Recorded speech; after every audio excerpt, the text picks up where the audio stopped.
Hello friends, last time हमने Newton's के suggestions, यूजेस के सजेशंस के रिलेटेड कुछ ऐसे डिस्कशन कर दिया and we have started the chapter from wave front. The wave front is most important. The definition of the wave front अगर फास्टली रिवाइज कर ले, then what is called wave front? We can say an imaginary surface passing through the particles oscillating in same phase, कि जितने भी particles अगर same phase same angle पर है उससे कनेक्ट करता हुआ कोई भी surface, it's called wave front. Already we have discussed there are three types of wave front: spherical bulb या फिर as a point like source sun produce the spherical wave front, cylindrical wave front which is produced by the linear source, and whenever both spherical as well as cylindrical wave front propagate at large distance, they are converted into plane wave front. So already we have discussed about the three type of wave front as a spherical, cylindrical and plane. आज हमें discussion करना है कि how the second wave front is created after first one, means as a Huygens theory, Huygens principle.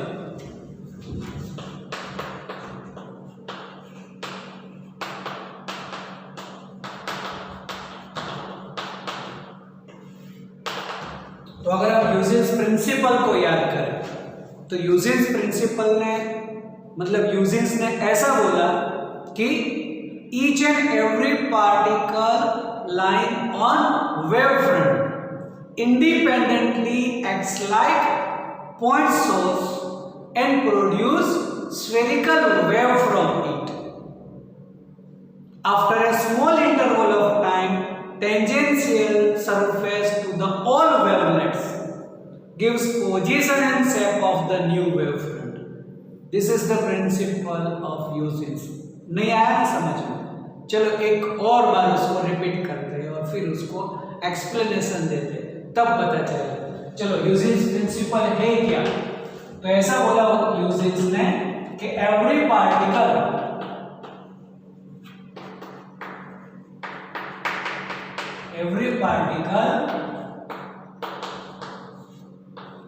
lying on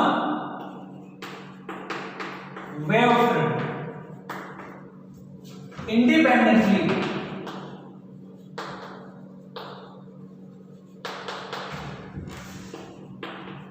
act like point source and produce spherical wave from it.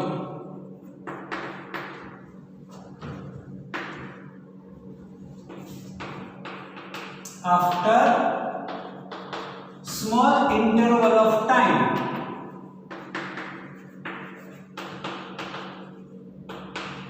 tangential surface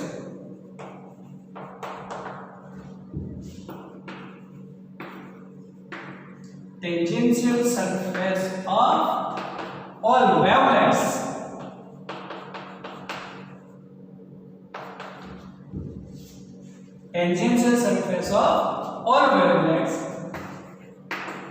give position and shape of new wave front.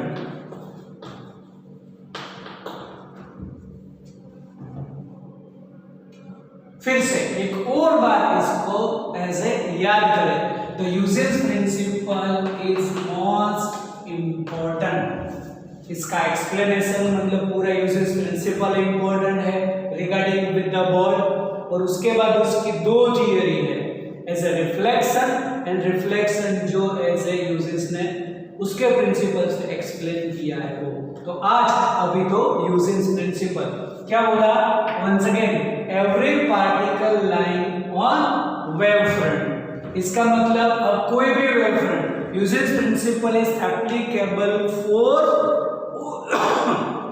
all type of wave front, either ऐसे cylindrical, spherical और plane. चलो यहां पर हम ये draw करते ऐसे कोई भी एक स्मॉल पार्ट ऑफ स्फेरिकल या फिर सिलिंड्रिकल वेव फ्रंट। चलो एक मैंने यहां पर एक ऐसा ड्रॉ कर दिया, तो this is the small part of either spherical wave front और cylindrical wave front. Say as A B, तो A B is the wave front. यहां से ऐसे बहुत सारी रेज भी होगी जो ऐसे पास होगी, उसका एक ऐसे वेव फ्रंट। तो वेव फ्रंट के ऊपर जितने भी पार्टिकल्स तुम सोचो, ये सभी पार्टिकल्स, चलो हमने बोला था कि वेव फ्रंट है क्या, तो वेव फ्रंट हमने बोला कि imaginary surface passing through the particles oscillating in same phase,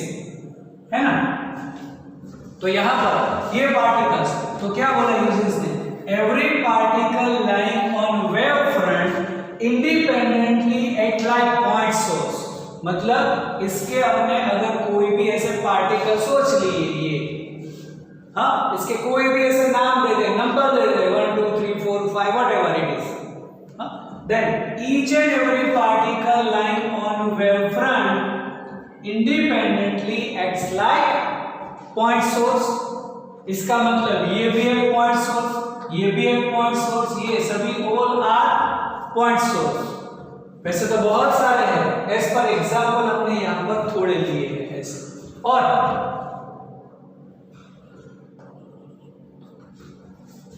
and produce spherical wave from it, मतलब यहां पर इसको सेंटर पे रख के एक ऐसा हम स्फीयर बोल सकते हैं, produce spherical wave from it, ऐसा एक स्फीयर। इसको ऐसा सेंटर पर रख के एक ऐसा स्फीयर। अब यहां पर जो स्फीयर्स है वो भी ऐसे एक दूसरे को क्रॉस कर सकते हैं, कोई प्रॉब्लम नहीं है।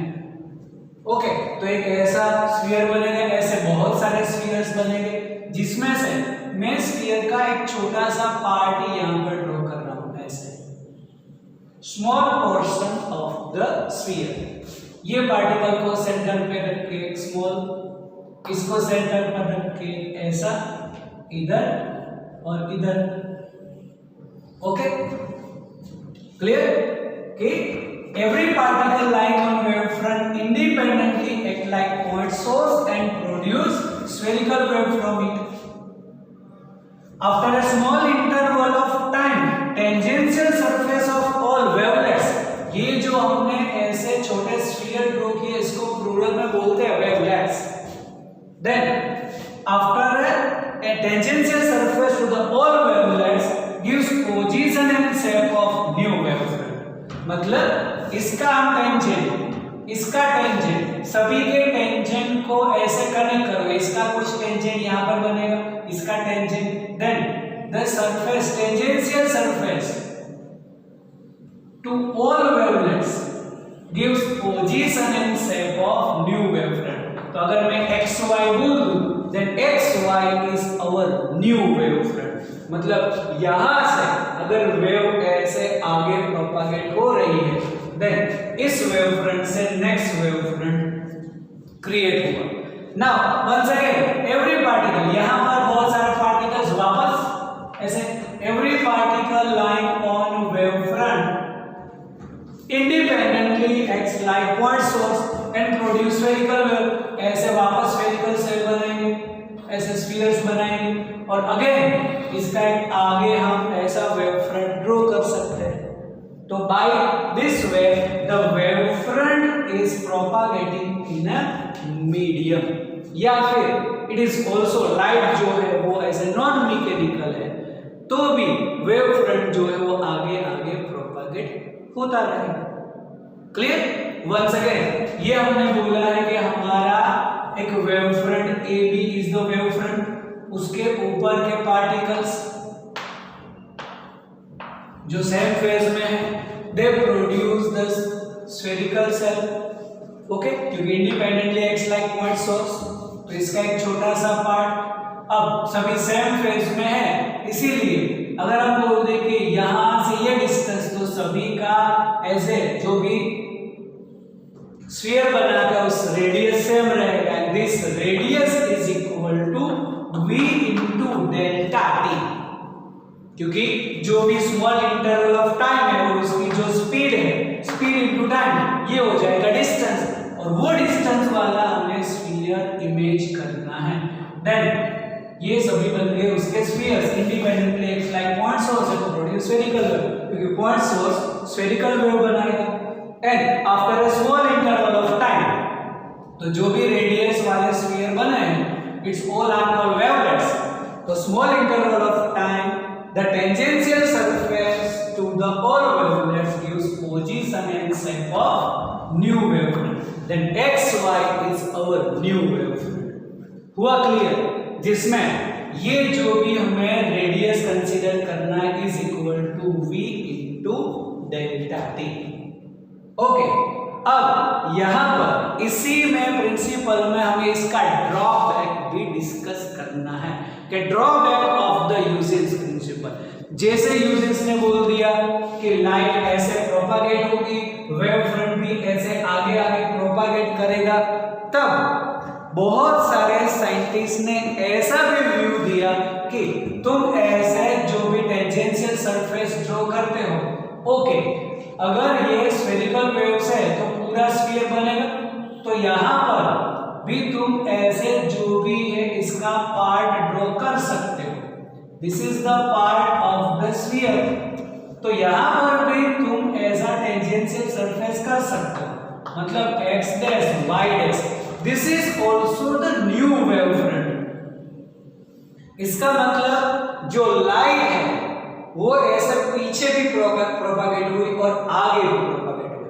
आगे का तो मालूम हो गया चलो कि लाइट जो है वो प्रोपागेट होगी always is in forward direction, तो उसका वेवफ्रंट आगे आगे आगे, हम यहाँ पर भी एक पार्टिकल सोच ले उसका स्फीयर करें तो आगे ऐसे वेव्स जो है प्रोपागेट होगी, वेवफ्रंट ऐसे प्रोपागेट होता रहेगा। But what about the tangential surface, क्योंकि अगर ये पूरा स्फीयर है तो जैसे यहाँ पर इसका पार्ट है, यहाँ पर भी टेंजेंट, ये सभी जगह पर टेंजेंट करोगे, देन टेंजेंट को कनेक्ट करो, then x dash y dash is also the new wavefront, but it is propagate backward, क्योंकि हमने यहाँ पर फॉरवर्ड डायरेक्शन में रेज प्रोपागेट सोची है, क्योंकि रेज जो है वो इस डायरेक्शन में प्रोपागेट हो रही है। ये लाइन तुम्हें ड्रॉ करने के रिक्वायरमेंट नहीं है, लेकिन हम बोल रहे हैं कि इस डायरेक्शन में प्रोपागेट हो रही है, तो यहाँ तो ऐसे पीछे भी मिला wavefront, that means it proved कि लाइट ऐसे पीछे भी प्रोपागेट होती है। और वैसे एक्चुअली देखने जाए तो नेचर ऑफ द लाइट ऐसे फॉरवर्ड डायरेक्शन में ही है।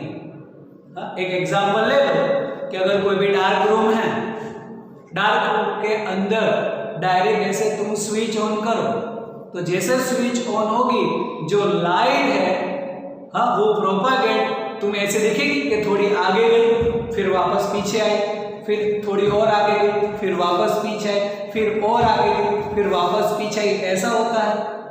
नहीं, वो तो डायरेक्ट पूरे रूम के अंदर फॉरवर्ड डायरेक्शन में स्प्रेड हो जाएगी। ओके, ऐसे पूरे रूम में स्प्रेड होगी। ऐसा नहीं दिखेगा थोड़ी लाइट आगे गई फिर पीछे आई। यहाँ पर ऐसा प्रूफ हुआ कि ये यहाँ पर वेवफ्रंट है, वेवफ्रंट आगे भी गया और पीछे भी गया, क्योंकि टेंजेंट यहाँ पर भी हुआ। फिर यहाँ का तुम करोगे तो आगे भी गया या पीछे भी, मतलब वेवफ्रंट आगे और पीछे प्रोपागेट हो रहा है, तो उसका प्रूफ है कि लाइट भी आगे और पीछे दोनों डायरेक्शन में, but practically light propagate in forward direction, not backward direction. ऐसे आगे पीछे नहीं हो रही है ना। तो इसका आंसर जो है वो ह्यूजेंस के पास नहीं था। ओनली उसने तो क्या किया, जैसे बोलते हैं ना लाइफ में बी पॉजिटिव, अभी का जो टाइम चल रहा है उसमें हम बोलते हैं कि बी पॉजिटिव, तो इसने भी ऐसा सोचा कि be positive, just think about the positive direction. उसने पीछे वाली डायरेक्शन तो सोची ही नहीं, लेकिन ये भी हम ऐसे इसको हम इग्नोर नहीं कर सकते। देन ये पीछे वाला वेवफ्रंट का क्या होगा, तो उसके पास इसका आंसर नहीं था। That is the drawback of the Huygens principle. आगे जो जा रहा है उसके लिए बराबर है, but what about the backward direction, wave front for the backward direction? तो इसका आंसर ह्यूजेस के पास नहीं था और ये हुआ as a drawback of the ह्यूजेस प्रिंसिपल। और वो जो ड्रॉबैक है वो दो साइंटिस्ट ने सोल्व कर दिया, वाट and Kirchhoff.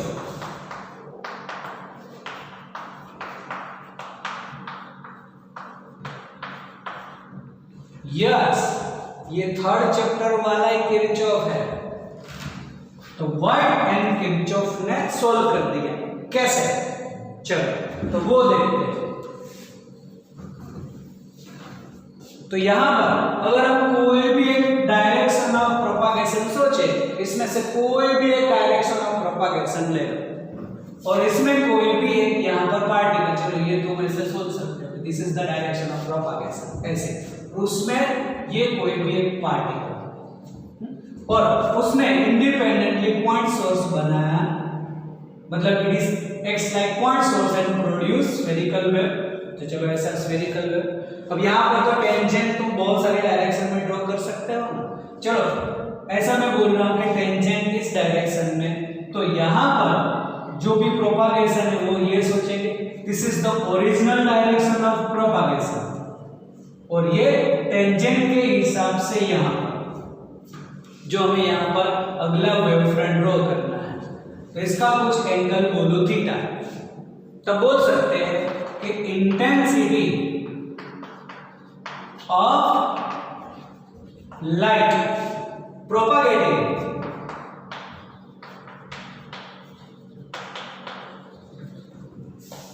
By making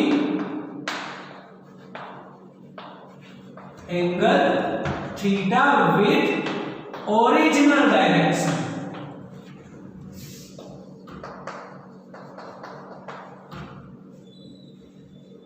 is depends on factor 1 plus cos theta.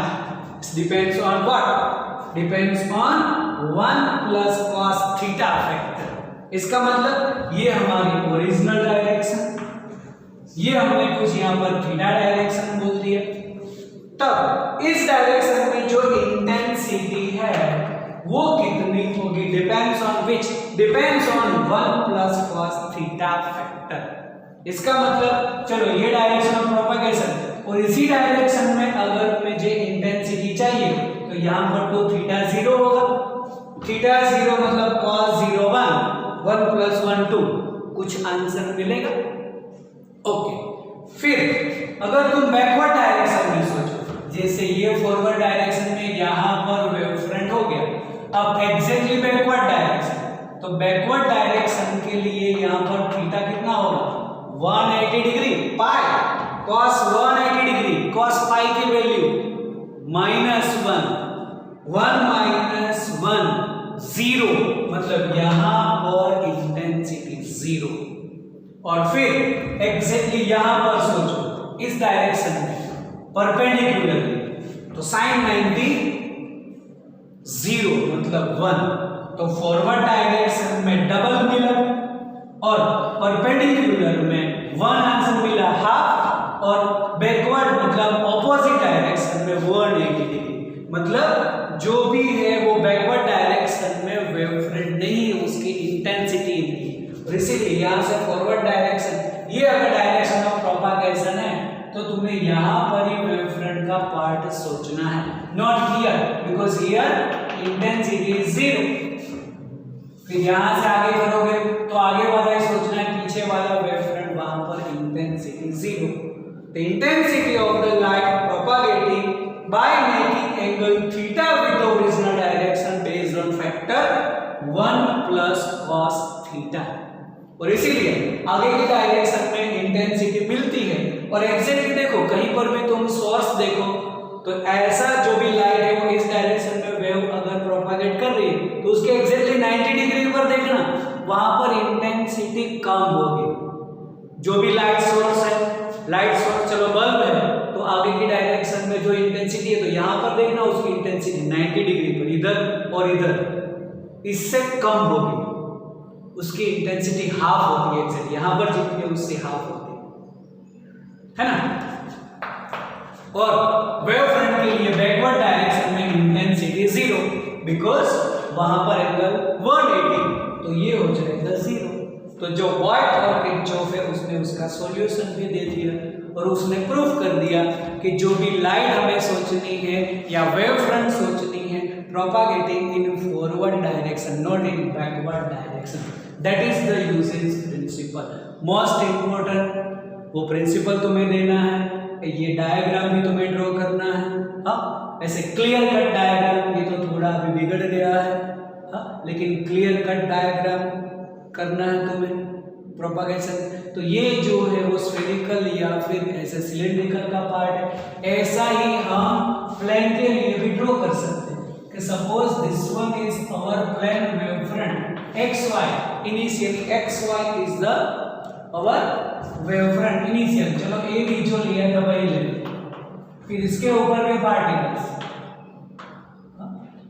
और अगर प्रोपागेशन इस डायरेक्शन में है तो इसके स्फेरिकल वेव, तो tangential surface xy gives the position and shape of the new wave front। इसका डायरेक्शन ऑफ प्रोपागेशन हमने कैसे दिया, so this is for plane wave front, it is applicable for all type of wave front, either spherical, cylindrical or plane। Okay, जैसे यहाँ पर अपने backward direction में नहीं लेना है, वो एज ए ड्रॉबैक जो सॉल्व कर दिया white and Kirchhoff. Okay, next time पर हम इसी बेस पर यूसेज प्रिंसिपल को यूज करके, ये प्रिंसिपल तुम्हें याद रखना है, इंपॉर्टेंट एज ए थियरी भी इंपॉर्टेंट है, और इसकी जो दो थियरी है नेक्स्ट में कि यूजिंग यूसेज principle explain laws of reflection. Laws of reflection हमें मालूम है, angle of incidence is equal to angle of reflection, जो हमने अगले चैप्टर में कर दिया। Using Huygens principle once again we will prove, Huygens ने भी उसको प्रूफ किया है। फिर सेकंड है रिफ्रैक्शन ऑफ द लाइट, तो related with the refraction we have proved Snell's law, eta 1 sin i is equal to eta 2 sin r। कोई भी मीडियम रेडर टू डेंसर या डेंसर टू रेडर है, दोनों में हम प्रूफ कर सकते हैं, है ना। तो ये हम ऐसे नेक्स्ट टाइम पे करेंगे। आज ये यूसेज प्रिंसिपल अच्छी तरह से समझ लो, याद कर लो, और तभी उसका नेक्स्ट पार्ट समझ में आएगा। ऐसे एप्लीकेशन बोल सकते हैं, इट इज एप्लीकेशन ऑफ यूसेज प्रिंसिपल।